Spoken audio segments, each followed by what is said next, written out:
4 paper हैं, उन 4 में से company law, JIGL, setting up of business और अकाउंट्स है। अभी जो मैं चैप्टर स्टार्ट कर मतलब जो सब्जेक्ट स्टार्ट कर रही हूँ that is the basic class of setting up of business. इस बेसिक क्लास में हम पूरे सेटिंग अप ऑफ बिजनेस का बेस समझेंगे, आधार समझेंगे कि ये सब्जेक्ट क्या है और ये सब्जेक्ट क्यों है। बहुत ही सिंपल सी एक बात आपको समझनी होगी कि सेटिंग अप ऑफ बिजनेस को हम जो है कंपनी लॉ की छोटी बहन भी बोलते हैं। ऐसा क्यों? क्योंकि बहुत सारी चीज़ें जो है सेटिंग अप ऑफ बिजनेस में कंपनी लॉ से कनेक्टेड है और इवन पूरा कंपनी लॉ ही है। कुछ चैप्टर ऐसे हैं जो प्योर आपको फीलिंग आएगी कि हम कंपनी लॉ ही पढ़ रहे हैं, जैसे इसमें टाइप्स ऑफ कॉर्पोरेट एंटिटीज और कन्वर्जन करके चैप्टर है, तो आपको ऐसी फीलिंग आएगी जैसे कि आप कंपनी लॉ ही पढ़ रहे हैं। अब हमें सबसे पहले स्क्रीन पे जैसे कि आपने देखा लिखा हुआ है setting up of business industrial and labour law. It means अगर पेपर को देखें इज डिवाइडेड इनटू 2 पार्ट्स। यहाँ पे आपका बिजनेस से कनेक्टेड कुछ बातें हैं, इंडस्ट्री, और साथ में है लेबर लॉज। मतलब एक पोर्शन इसका 40 मार्क्स का ऐसा है जहाँ पे आपको लॉज ही पढ़ने हैं, लेकिन वो लॉज ऐसे होंगे जो किससे कनेक्टेड है, लेबर से कनेक्टेड है।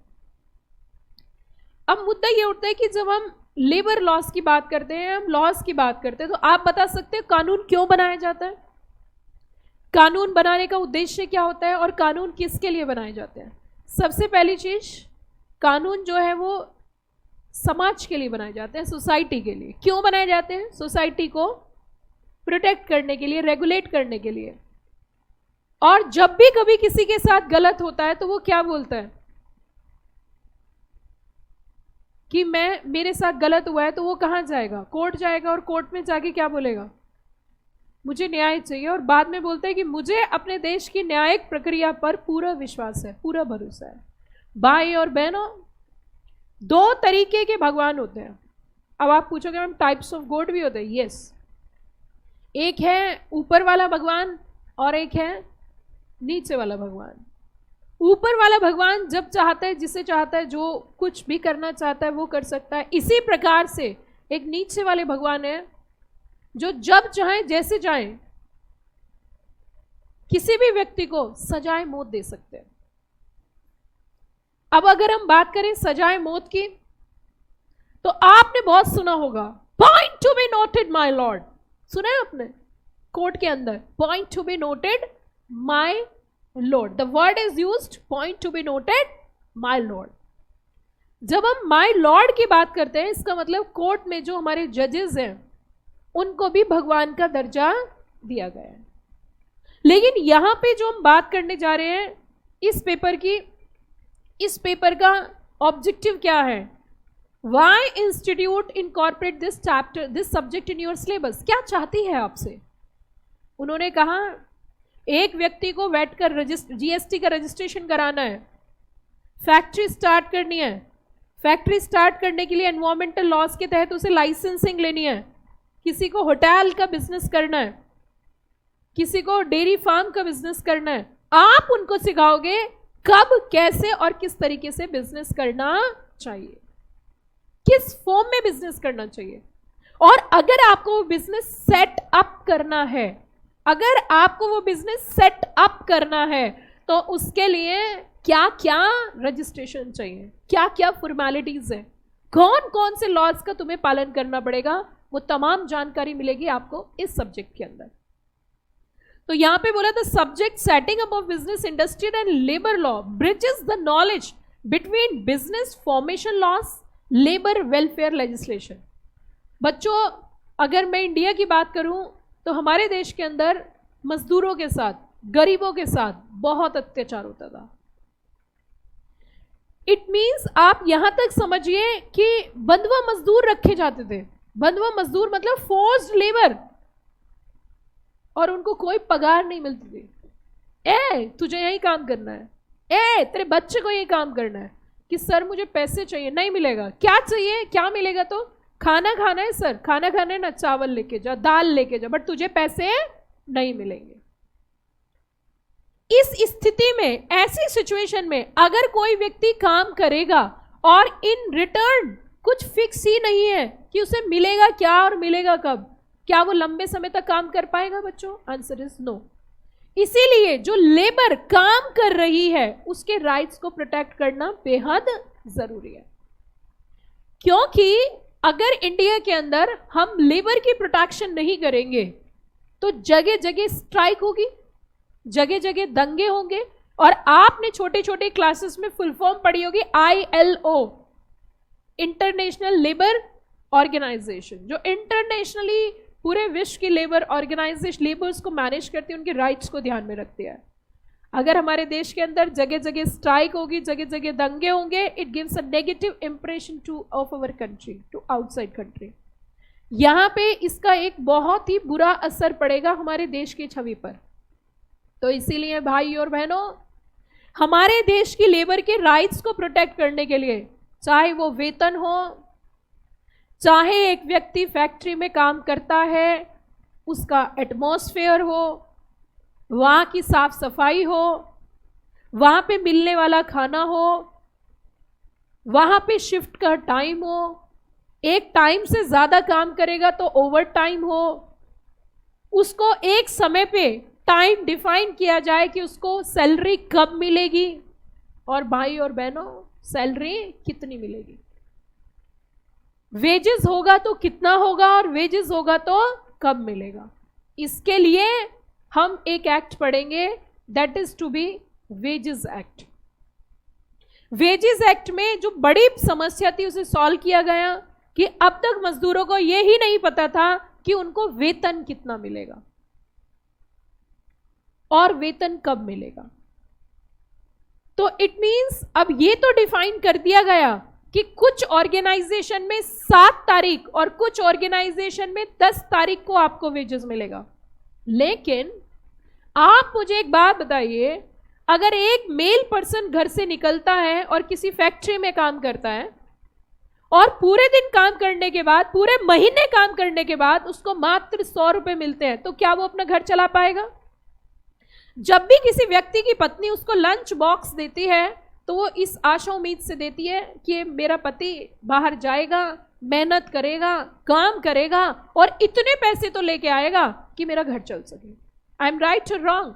लेकिन जब वो निराश लौटता है, पूरे दिन मेहनत करने के बाद भी उसको उतने पैसे नहीं मिल पाते कि उसका पूरा परिवार सही तरीके से, सही ढंग से खा सके, रह सके और जीवन व्यतीत कर सके, तो ये हमारे देश का दुर्भाग्य होगा कि हम लोगों के साथ एक्सप्लॉयटेशन कर रहे हैं। इस चीज को ध्यान में रखते हुए इन द ईयर 1936 बच्चों एक कानून बनाया गया जिसका नाम रखा गया वेजेस एक्ट 1936, जिसमें यह तय किया गया कि सैलरी वेजेस कब मिलेगा। तो डे डिफाइन किए 7 तारीख और 10 तारीख। लेकिन अगर ये तो दे दिया कि 7 तारीख को आए और 100 रुपए दे दिए, 10 तारीख को आए 500 रुपए दे दिए, तो यहां पे एक चूक हो गई हमसे। अब ये भी बताइए कि कम से कम कितना मिलेगा। तो इसके लिए एक और नया कानून बनाया गया इन द ईयर 1948 और उसका नाम रखा गया मिनिमम वेजेस एक्ट 1948। क्या 2 बातें समझ में आ गई बच्चों? कौन कौन सी जरा बताइए? वेजेस एक्ट और दूसरा मिनिमम वेजेस एक्ट। क्यों आए ये पता चला? This is a part of labour law. I am giving a introduction of the entire subject. तो एक तरफ हमारा चलेगा लेबर लॉ और एक तरफ हमारा चलेगा सेटिंग अप ऑफ बिजनेस। उसके बाद बच्चों दिक्कत क्या थी कि एक व्यक्ति किसी फैक्ट्री में काम करने गया। फैक्ट्री में जब काम कर रहा है, एक ही कमरे के अंदर मजदूर के ऊपर मजदूर, मजदूर के ऊपर मजदूर, मजदूर के ऊपर मजदूर, यहां बिठा बिठा के मजदूर काम कर रहे हैं। पूरे रूम के अंदर एक्सेसिव सफोकेशन है, सांस नहीं आ रहा, पीने का साफ पानी नहीं है, वॉशिंग एरिया नहीं है, कैंटीन फैसिलिटी नहीं है। ऐसी स्थिति को ध्यान में रखते हुए फैक्ट्री जो चलाएगा उसके मालिक को बोला गया, हे मालिक कि क्या तेरी जिम्मेदारी होगी, अगर तेरे यहां पे एक लिमिट से ज्यादा लोग काम करेंगे तो तुझे कैंटीन बना के देनी है, अगर यहां पे ओवर टाइम वर्क करेंगे उसकी वॉशिंग फैसिलिटी देनी है, रेस्ट रूम प्रोवाइड करना है, उसी के साथ अपना मेडिकल कप बॉक्स रखना है कि कोई भी दुर्घटना घटे तो उसको इमीडिएट एक्शन लिया जा सके। एक रूम में कम से कम इतना गैप आपको रखना है ताकि ह्यूमिडिटी ना हो। वॉशरूम नीट एंड क्लीन होने चाहिए, वाइट वॉश होना चाहिए, वीकली फ्लोर क्लीनिंग होनी चाहिए, खाली पानी से नहीं, साथ में उसमें कोई ऐसा डिटर्जेंट या लिक्विड होना चाहिए जो कि क्लीनिंग सही करे, जैसे कि लाइजोल, फिनाइल, ये डाल के क्लीनिंग करनी है। आपको पेंट कराने हैं। अगर कोई नौजवान व्यक्ति है उसको फुल फ्लैजेस ट्रेनिंग देनी है। अगर कोई महिला काम करती है तो रात के टाइम पर उसको आने के लिए नहीं बोलना है, टाइम डिफाइन किए, वो दिन में ही काम करेगी। महिला के अगर छोटा बच्चा है 6 साल तक का तो वो लक्ष्मीबाई की तरह काम नहीं कर सकती। उनके लिए क्रैच फैसिलिटी आपको प्रोवाइड करनी पड़ेगी ताकि बच्चा भी वहीं काम कर खेलता रहे और महिला भी काम करती रहे। ये तमाम सुविधा दी गई फैक्ट्रीज एक्ट 1948 के तहत। किसके तहत बोली मैंने जरा बताना? Factories act 1948। हमारे देश के अंदर बहुत सी वीरांगनाएं हुई है, उनमें से एक वीरांगना का नाम आपने सुना ही होगा कि खूब लड़ी मर्दानी वो झांसे वाली रानी थी और चमक उठी सन 57 में वह तलवार पुरानी थी। तो देखो वो उनके अगर हम बात करें तो वो हमें पढ़ाया भी जाता है। ऐसी पर्सनालिटीज बहुत एक्सट्रीम होती हैं, बहुत एक्सट्रीम, वो भगवान का ही रूप होता है। तो ऐसी पर्सनालिटी बहुत एक्सट्रीम होती हैं, लेकिन ऐसा कुछ नहीं है। इंडिया के अंदर बहुत सारे लोग ऐसे भी हैं और हुए हैं और आगे भी होंगे जो हमारे देश का नाम रोशन करेंगे। जैसे रिसेंट में रतन टाटा जी, सच में ही हमारे देश के रतन थे। वो एक्चुअल में एक ऐसी पर्सनालिटी जो निस्वार्थ भाव से हमारे देश को कहाँ से कहाँ तक और कितना डोनेशन उन्होंने दिया है। तो ऐसे भी लोग हुए हैं। तो मैं आपको बताना चाह रही थी कि एक एक्ट आया इन द ईयर कब? 1948। नाम रखा गया फैक्ट्रीज एक्ट 1948। तमाम सुविधा, किस तरीके से रहना है, कौन काम करेगा, ये दिया गया। अब बच्चों यहाँ पे दिक्कत एक और थी। दिक्कत थी कि एक महिला अपने घर जाती है क्योंकि उसके भाई की एंगेजमेंट है, तो वो चाहती है कि मेरे हस्बैंड मेरे साथ ही जाएं। हस्बैंड बोलते हैं ना मैं तो फैक्ट्री जाऊंगा। महिला कहती है नहीं आप मेरे साथ चलोगे। वो कहते हैं नहीं मैं तो फैक्ट्री जाऊंगा। महिला कहती है तुम मेरे साथ चलोगे। तो कहते हैं नहीं मैं फैक्ट्री जाऊंगा। तो महिला बोलती है कि आप उस फैक्ट्री के लिए इतना डेडिकेटेड क्यों है?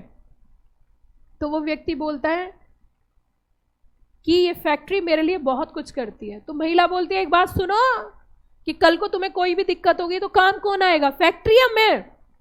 बताइए जल्दी से। वो महिला कहती है कल को तुम्हें कोई दिक्कत होगी, कल को तुम्हारे साथ कोई मेडिकल कंडीशन होगी, तुम्हारे साथ कौन आएगा? फैक्ट्री या मैं? बताइए जल्दी से। तो वो व्यक्ति बोलता है, महिला कहती है मैं मायके चली जाऊंगी। तो वो बोलता है चली जा मैं दूसरा ले आऊंगा। तो ऐसी स्थिति में वो क्या कहती है जरा सुनिए। वो व्यक्ति बोलता है मैं फैक्ट्री जाऊंगा कि सोच लो कि सोच लिया, क्योंकि मैं जिस फैक्ट्री में काम करता हूं वो जिंदगी के साथ भी है और जिंदगी के बाद भी। क्योंकि फैक्ट्रीज एक्ट के अंदर ईएसआई एक्ट है बच्चों।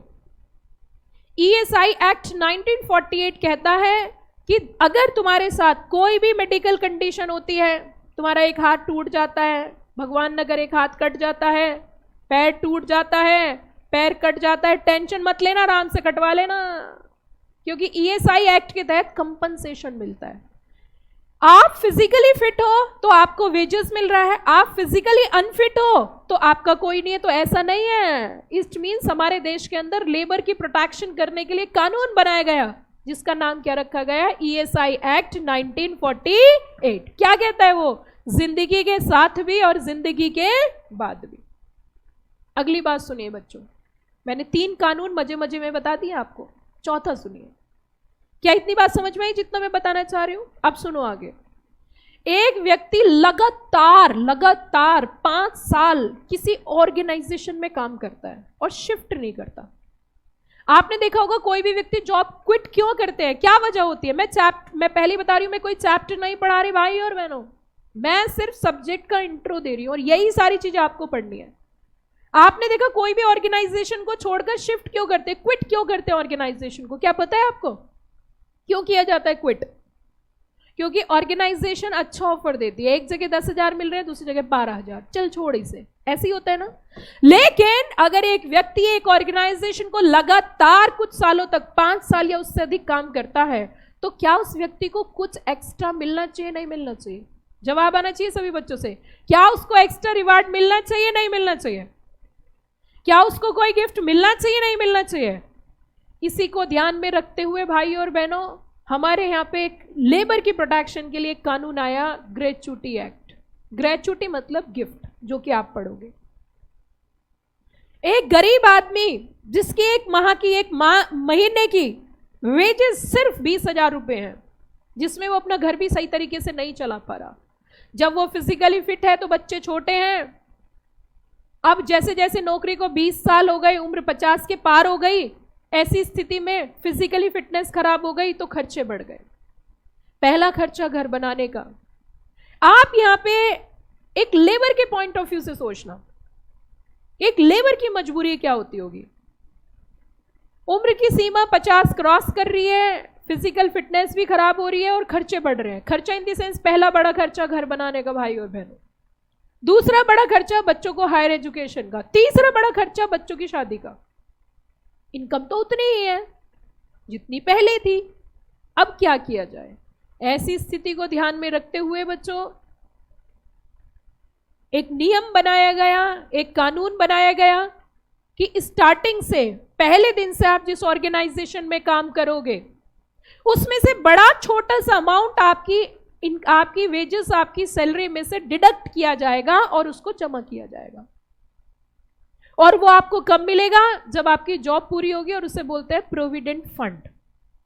एम्प्लॉयज प्रोविडेंट फंड एक्ट के नाम से आपको एक चैप्टर पढ़ना है लेबर लॉ के अंदर। Are you got the point everybody? PF का कॉन्सेप्ट समझ में आ गया? उसी के साथ साथ अब हुआ क्या कि जब हमारा देश आजाद हुआ बच्चों, तो देश तो आजाद हो गया था, लेकिन अड़ोसी पड़ोसी बड़े परेशान कर रहे थे। अड़ोसी पड़ोसी समझ गए आप? कौन, बताना जरा। अड़ोसी पड़ोसी कौन है हमारे? चाइना, और पड़ोसी, अड़ोसी हैं चाइना और पड़ोसी हैं पाकिस्तान। कभी चाइना इरिटेट कर रही है, कभी पाकिस्तान इरिटेट कर रही है। नया नया देश आजाद हुआ, देश के 2 टुकड़े हुए, शकीना आ गई, लड़ाई हुई, शकीना वापस चली गई, सन्नी देओल आ गए। सन्नी देओल कहने लगे, उड़ जा काले कावा तेरे मुंह विच खंड पावा। ऐसी सिचुएशन को फेस करने के बाद भी हम ट्रैक पे आए। अब ट्रैक पे आए तो भाई इंडिया में प्रॉब्लम हो गई। इंडिया में क्या कि इंडिया में जो लोग काम कर रहे हैं वो स्ट्राइक पे जाने लगे। अब सुनो, स्ट्राइक का लॉजिक समझिए, प्लीज बातें नहीं करो बच्चों, स्ट्राइक का लॉजिक समझिए। स्ट्राइक का लॉजिक क्या था? रामलाल एक फैक्ट्री में काम करता है, श्यामलाल दूसरी फैक्ट्री में काम करता है, दोनों मिले, श्यामलाल भाई साहब मोमोज की पार्टी दे रहा है। रामलाल कहने लगा तेरे पास इतने पैसे कहां से आए? श्यामलाल कहने लगा बोनस मिला है। तेरी फैक्ट्री में बोनस मिलता है? हाँ, मेरी फैक्ट्री में बोनस मिलता है और मुझे बोनस मिला। बस फिर क्या था, रामलाल के कान खड़े हुए। अब रामलाल कहने लगा भाई कल से अपने बॉस से बोला या तो बोनस दे देना, नहीं तो हम स्ट्राइक करेंगे। और उन्होंने अगले ही दिन मोर्चा खोल दिया और बैठ गए। हमारी मांगे पूरी करो, हमारी मांगे पूरी करो, हमारी मांगे पूरी करो। जब इस तरीके की स्ट्राइक बच्चों ज्यादा होने लगी तो it give a negative message. अब बाहर अड़ोसी पड़ोसी से लड़े या देश की प्रॉब्लम को सॉल्व करे। मारुति जैसी कंपनी अगर एक दिन के लिए बंद कर दी जाए ना, करोड़ का लॉस होता है। प्लांट अगर बंद हो जाए, करोड़ का, आप समझ सकते हो। तो इसी चीज को ध्यान में रखते हुए एक यूनिफॉर्मिटी के लिए एक कानून बनाया गया है जिसका नाम रखा बोनस एक्ट। मेरे साथ साथ बोलना बच्चों, bonus act. Hello, bonus act 1965। और ये देश आजाद होने के बाद आया। वेजेस एक्ट 1948 है ना, minimum wages act 1948, wages act 1948, उसी के साथ फैक्ट्रीज एक्ट 1948। क्योंकि 1948 में हम पहुंच चुके थे लगभग। अब हम बिल्कुल एकदम ऐसी पोजीशन पे थे, अंग्रेजों को पूरे तरीके से अपने देश से साफ कर देंगे, ऐसी पोजीशन पे हम पहुंच चुके थे। 40 मार्क्स के अंदर आपको तमाम लेबर लॉज पढ़ने हैं। उसमें एक और भी लॉ है जो मैं आपको बता देती हूँ कि अगर महिला काम कर रही है वो तो पैसे कम मिलते हैं, और उसी काम को अगर पुरुष कर रहा है तो उसको पैसे ज़्यादा मिलते हैं। तो यहाँ पे डिस्क्रिमिनेशन होता है यहाँ तो डिस्क्रिमिनेशन हो रहा है कि इस डिस्क्रिमिनेशन को रोकने के लिए क्या किया जाए, कानून बनाया जाए। तो बच्चों एक कानून आया, इक्वल रेम्यूनरेशन एक्ट। क्या बोला मैंने, फिर से बताइए, इक्वल रेम्यूनरेशन एक्ट। बहुत सी ऑर्गेनाइजेशन में महिलाएं वर्क करती हैं और उनके एक मेडिकल कंडीशन की वजह से during pregnancy time she is not completely physically fit capable to do work. तो ऐसी स्थिति में उनको कॉन्फिडेंस देने के लिए पैसे भी मिलेंगे और ऑर्गेनाइजेशन में भी नहीं आना, तो वो मैटरनिटी बेनिफिट एक्ट आपको पढ़ाया जाएगा। इस तरीके से तमाम हमारी जर्नी चलेगी in very interesting labour law, very interesting. ये एक 40 मार्क्स का पोर्शन होगा। वहीं बच्चों इधर सुनिए जरा, अब ये क्या कहना चाह रहे हैं, जब हम इसमें लेबर लॉ के साथ साथ सेटिंग अप ऑफ बिजनेस की बात करते हैं, क्योंकि हमारा पेपर जो है ना पूरा setting up of business and क्या है, लेबर लॉ। मतलब पूरे अगर टॉपिक की बात करें तो सेटिंग अप ऑफ बिजनेस और साथ में क्या बोला गया, लेबर लॉ। तो अभी जो मैंने आपको बताया वो क्या था, जोर से बोलना सारे बच्चे, क्या था जरा बताओ, आवाज नहीं, जोर से बोलिए, क्या था, जोर से, और जोर से, आवाज नहीं आई, ओके। अब देखिए, अब यहां पे जब it enables professional to understand how a business is to be born, structured, registered and managed. अब यहाँ पे 4 चीजें बताई गई, पहला बोर्ड, दूसरा स्ट्रक्चर्ड, तीसरा रजिस्टर्ड और चौथा क्या है, मैनेज्ड। बोर्ड का मतलब क्या होता है, बर्थ।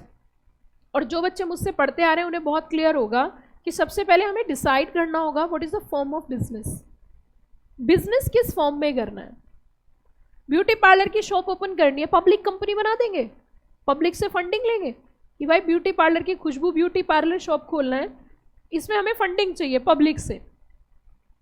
वो हंस रहा है, मैडम जरूरत ही नहीं है मैम, 500-700 रुपये, 1000, 2000, 10,000 से काम चल जाता है। एक अनोखी दास्ता देगी हमारे देश की, मतलब सभी जगह की।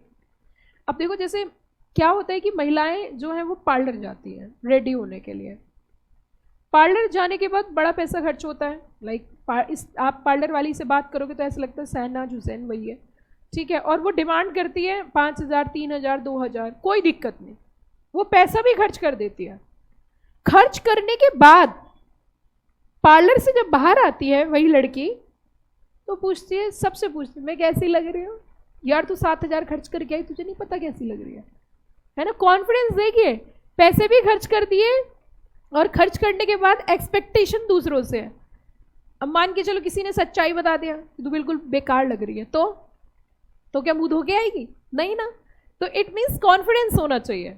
डजंट मैटर कि हम कहाँ रेडी होके आ रहे हैं, मैटर इज दैट कि हमें क्या होना चाहिए, कॉन्फिडेंस। अब सुनो मेरी बात, ब्यूटी पार्लर की शॉप ओपन करनी है, क्या ऐसी स्थिति में आप कंपनी इनकॉर्पोरेट करोगे, लेकिन नहीं, कंपनी तो है। आपने नाम सुना होगा VLCC, नाम सुना है, VLCC कंपनी के फॉर्म में काम कर रही है। आपने नाम सुना होगा नायका, नाम सुना है, नायका कंपनी के फॉर्म में इवन इंटरनेशनल लेवल पे वर्क कर रही है। तो देखो बच्चों, मेन चीज क्या है कि अगर आपको इनिशियल स्टेज में बिजनेस स्टार्ट करना है तो it's better you have to start in the form of, yes come on reply, in the form of sole proprietorship.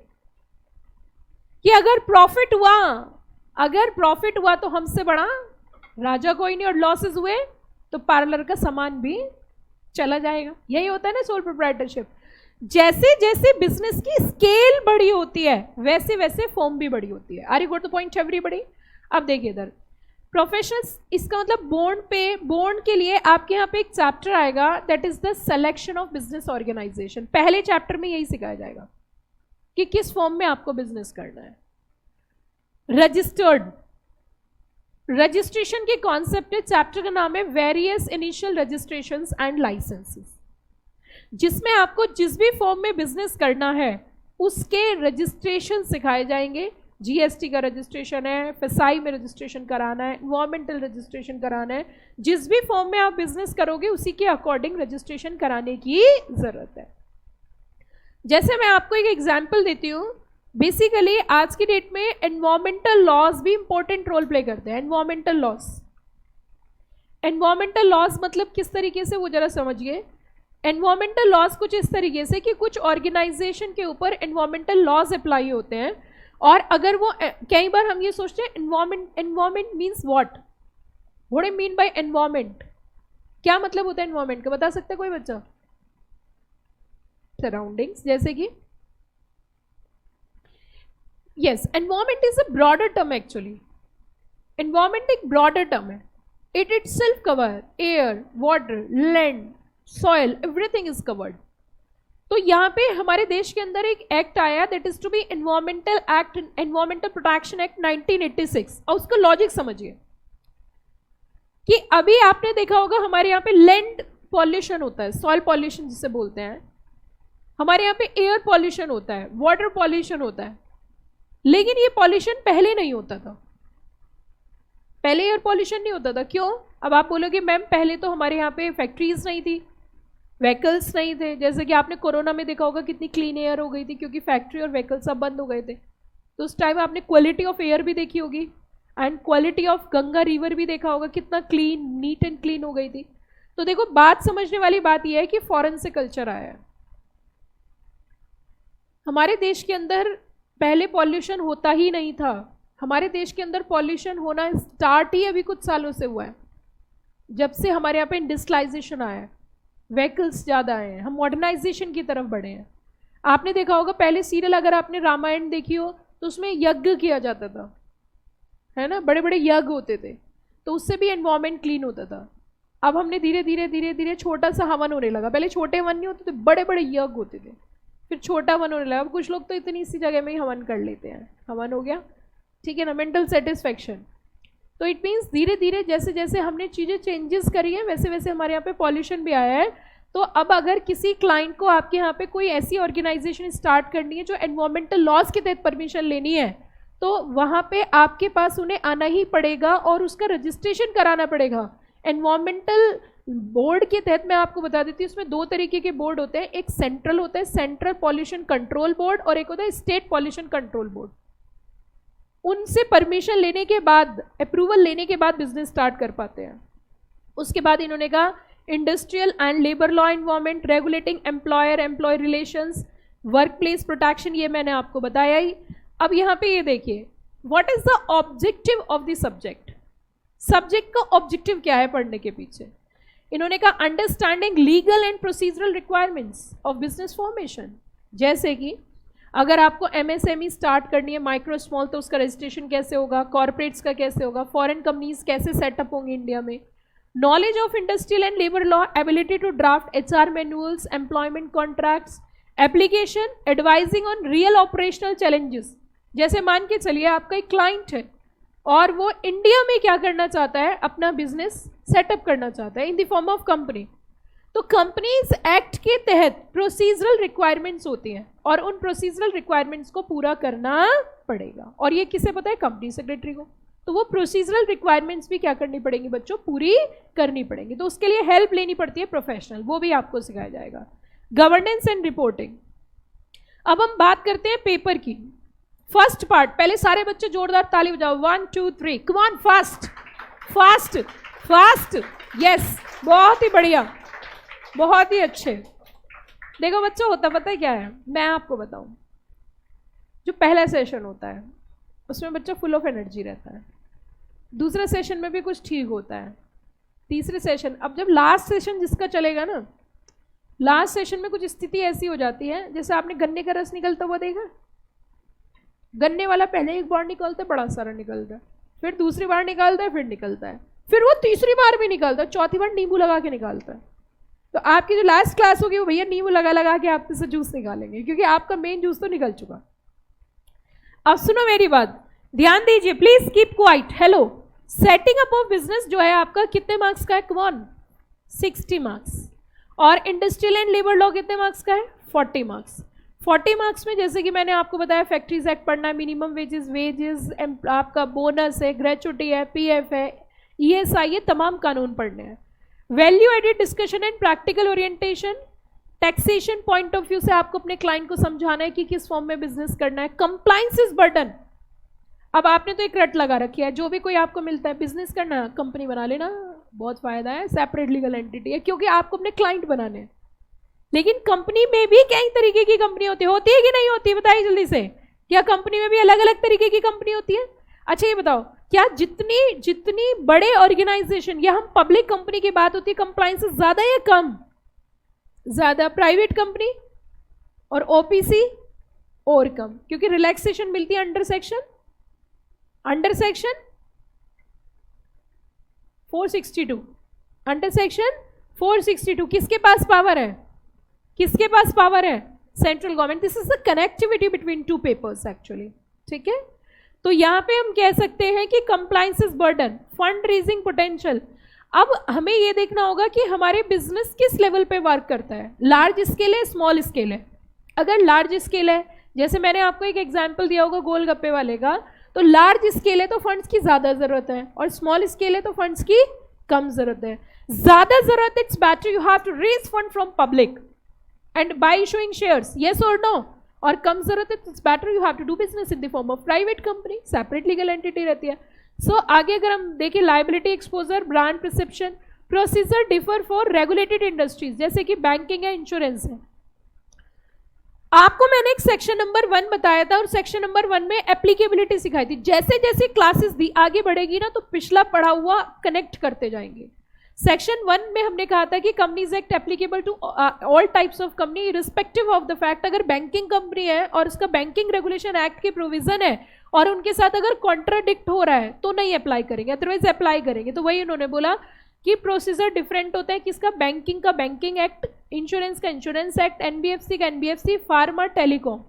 तो यहाँ पे procedure, structuring, impact, ease of exit, valuation, merger, investor.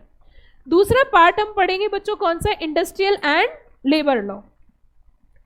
अब अगर हम इसकी एक समरी देखें तो देखो बच्चों कुछ इसी तरीके से है। सब्जेक्ट कवर क्या क्या? One is a business formation and second one is a labour protection. फिर से बताओ, first one is a business formation and second one is a labour protection. उसी के साथ प्रोसीजर, वेलफेयर ओरिएंटेड और लिटिगेशन से कनेक्टेड, एंटरप्रेन्योरशिप, एम्प्लॉयमेंट जनरेशन, ये सब चीजें हैं। और देखो बिजनेस की फुल फॉर्म देखो, B for business setup, U for understanding of what? Legal procedure, S for structure, I for initial registration, N for navigating labour law, E for employ, S for safety और S for strategies for advising role of CS. उसके बाद ये मैंने आपको बता दिया। सबसे पहला हम ये सीखेंगे what is a form of business, तो सिलेक्शन ऑफ बिजनेस ऑर्गेनाइजेशन जिसमें आएगा। टाइप्स ऑफ कंपनी के लिए कौन सा है बच्चों? Corporate entities. फिर हम पढ़ेंगे क्या? LLP, startup and it's registration, MSME, business को कैसे कन्वर्ट कर सकते हैं। जैसे मैंने आपको एक एग्जांपल दिया था कि पहले वो बंदा जो है बिजनेस करता था गोलगप्पे का, तो सोल प्रोप्राइटरशिप में था, फिर प्राइवेट, फिर पब्लिक, है ना। इस तरीके से non corporate entities, financial services. और अगर फॉरेन कंपनीज को इंडिया में बिजनेस करना है तो वो कैसे करेंगी, और इंडिया वालों को अगर फॉरेन में बिजनेस करना है तो वो कैसे करेंगे। फिर उसी के साथ इंडस्ट्रियल एंड लेबर लॉ, जैसे कि मैंने आपको बताया था industrial relations, law of wages, social security, और एक आपका पॉश एक्ट है। इस तरीके से हमारी जर्नी चलेगी और ये जर्नी जाएगी 20 चैप्टर्स तक। हाउ मेनी चैप्टर्स तक बताने जा रहा है? 20 चैप्टर्स तक। तो ये मैंने आपको कुछ बेसिक इंट्रोडक्शन दिया कि हमारा सब्जेक्ट क्या है और सब्जेक्ट में हमें क्या क्या चीज़ें पढ़नी है। Got the point everybody?